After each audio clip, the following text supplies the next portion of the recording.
posebno učenike stručnih škola, želim da usmjerim je da vodite računa kako se realizuju predmet praktične nastave, odnosno sticanje praktičnih znanja.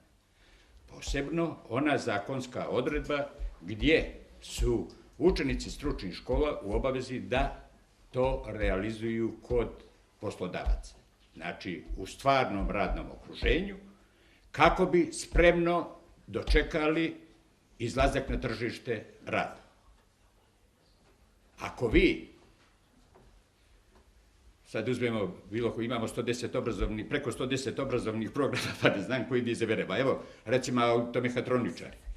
Ako učenici koji se obrazuju za automehatroničare ne vide aparaturu u Mercedesovom servisu, ili Peugeotovom, ili u Renaultovom, može direktor bivše moje škole da se hvali kako ima najsavremeniju opremu. Nije to. Jer treba da se odradi profesionalno i da se nauči da se napravi dijagnostika kvara u automobilu. A to može samo ako je automobil pokvaren.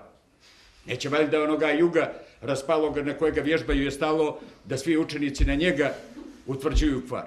I zbog toga insistiramo da što više se praktične nastave realizuje kod poslodavaca.